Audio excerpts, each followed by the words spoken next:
Whew, that is a big mud puddle. Holy shnikes.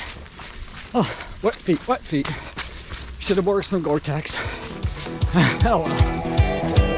Out in stormy weather, I might have the blues, but nothing ever. Everybody, welcome back to the channel. So today I'm going to be recapping weeks 8 and 9 of our marathon training block, or the road to Bayshore, which is of course the marathon that I plan to run at the end of May. And the reason that I was wanting to really combine these into one video, weeks both 8 and 9, is really twofold. First, at some point I wanted to bring you guys more current so that I wasn't running always a week behind, because I knew that when I got to the race day at the end of May, I didn't want to have 2 or 3 videos out before I was able to really recap the race for you guys. So I needed to catch up at some point in time. And this seemed to be a good time. So, the second reason is I could pretty much sum up both weeks 8 and 9 with one word: cross-training. So cross-training has been the name of the game for me, in part because I did hurt my ankle. It happens. We all get hurt. It's unfortunate that it's right in the middle of the 16-week training block, because 16 weeks isn't all that long to begin with. And to lose, 3 weeks or so during that time frame is kind of a bummer. But I'm going to make the most out of it. It doesn't mean that, I won't come out of this on the other side, a stronger, more efficient runner, because that is my goal. But it may mean that I'm not going to be necessarily at my peak performance at the end of May for Bayshore. And you know what? That's okay. That's life. It happens. But what I need to do is to be consistent in my training. So it doesn't mean just because my ankle's been bothering me that I haven't been training, because I have. So weeks 8 and 9, cross training. You can probably see behind me that I have my stationary bike set out in the living room, because that is the cross training that I have fallen into, or that I've decided to hang my hat on. The weather isn't nice enough for me to be able to go maybe swim, because that would be another good cross training activity for me. And I don't have access to a pool, but it's just way too cold for me to try to go out to the lake to swim, to do any kind of training that way. So I've been on my bike. I've been both on the stationary bike as well as on my mountain bike. And I enjoy that. It's not the same, but it still is fun and enjoyable for me to do. And I've still been following the training protocol, or the training plan that I set up in the beginning, that I started to follow. The only difference is, instead of running, I'm riding my bike, either, again, the stationary bike or the mountain bike. So if it calls for interval training at threshold pace on my stationary bike, I'll call up some HIIT training and watch a video and follow along doing some HIIT training that way. So that high interval training, which would be the equivalent of doing threshold intervals out on the road. So, and then from the longer, easier runs, again, I'll be on my stationary bike or out on my mountain bike, just going at a more moderate pace to try to keep my heart rate up, but also build some endurance. And what I found is that, this ankle injury has really exposed, some weakness, both in my running form as well as some strengthening around my ankles and my shin area. So that's something else that I'm working on, and that's part of why I think, when I get on the other side of this, that I will eventually be a stronger, faster runner for it. Because now I'm doing a lot more one-legged strengthening exercises, because we are in an odd sport. As runners, we love a sport that is unique, because it's a one-legged sport. At any point in time, we only have one leg that's hitting the ground, right? And is absorbing all of that impact, and it requires us to really push off with one leg, and it's an odd sport that way. If we were using both of our legs on the ground at the same time, I guess it would be called hopping. But I don't know. As a kid, I used to like to hop around, but these days I enjoy running, and so I need to improve, both the strengthening of my muscles and my tendons and so on in each of my legs, especially around my ankles and my calf area, but also all the way up through to my glutes, because all of that works together to make me a more efficient runner. And I know that to be true. It's just I haven't been doing enough. That's why I say that this injury has exposed a weakness both in my running form a bit, but also in my overall physical fitness. And so, what really has brought it to light too is, spending more time on my stationary bike or out on my mountain bike trying to do these interval trainings or trying to do that HIIT training.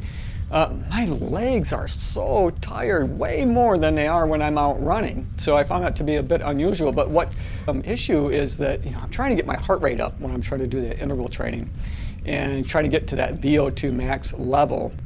And with my legs getting so tired so quick, they're wearing out before my heart rate gets up there. So that's been a bit of a challenge for me, is how do I get into that zone where my heart rate is going to be giving me some improvement in my VO2 max. But I'm just doing the best I can, and I'm learning as I go. This last time that I was out on my stationary bike doing some interval training, it was a 45-minute session. It was no joke. I was tired. I was beat at the end of it. And I thought, man, when I get up and I start checking it out on Garmin, it's definitely going to say, oh, you made some improvements in your VO2 max. It did not. It said base, and that's okay. It's just not what I was necessarily going for. And when I looked at my heart rate, my heart rate zone, it was between like the 145 and the max was 185, something like that. Now that's really that's where I wanted to be, is up above 160. But I don't know if Garmin takes an average of your heart rate, including that 5 minutes to warm up, 5 minutes to cool down when your heart rate is much lower. And my heart rate does tend to be pretty low in the beginning of those types of exercise, under 100. My resting heartbeat is like 56 or something. I don't know, it's pretty low. So when I first started pedaling and starting to warm up, it's right around 100, maybe something like that. So I don't know if that's the reason why, or if it's just counting overall how long I spent in that state or not. But that's the challenge.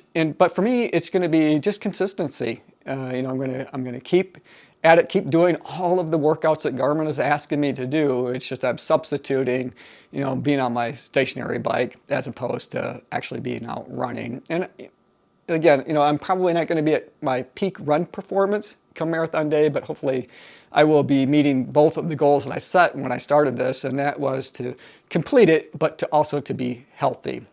And I've got other races coming up. Bayshore is just one of many. So I probably will not run at all for week 10, either up until maybe the 15th or 16th. And today is the 8th, April 8th. So, maybe, a week from now or so, because I am scheduled to run a 5K, and it's the Tom Izzo Run, Walk, or Roll 5K event.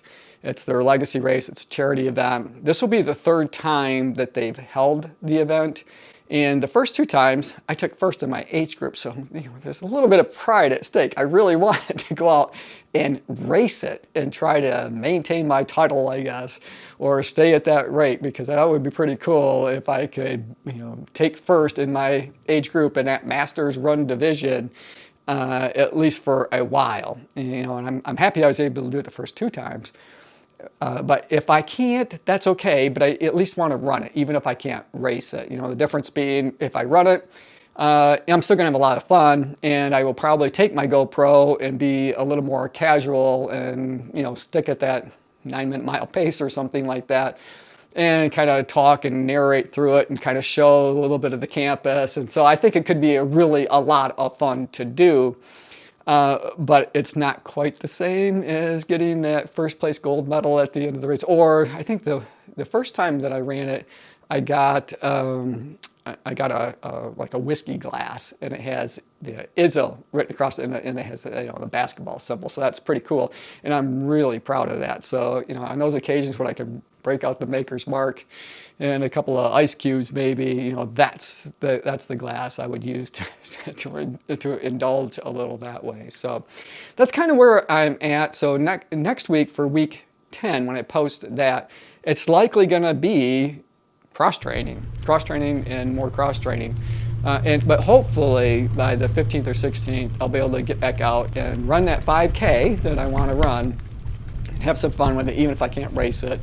And then I'll just move forward, that way. But in the meantime, I'm going to continue to do my cross training, because even when I start back to running, I'm probably not going to be able to just jump right back in and run 18 miles or so for that long run. I'm probably going to have to build back up to it a little at a time. But after a couple of weeks, hopefully, by May, I'll be back up to that speed. And if I need to, there's other things I can do to try to help build my overall stamina and things, so that I'll be, just fine come race day. And either way, I'll be fine on race day. Even if I have to walk, run it, whatever the case might be, because it's just one race out of many to come. So it's a stop on that run journey rather than a destination. And I think I talk about that a lot, in other, in other videos that I've done before, that, running is a journey, and, this is just a part of my story. So, hey, you guys, thanks for watching. I hope you enjoyed it.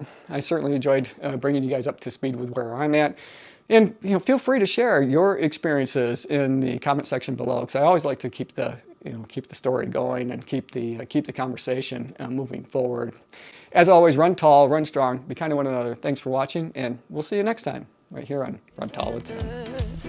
I might have the blues, but nothing ever stopped me from dusting off my shoes. You might think you'll see me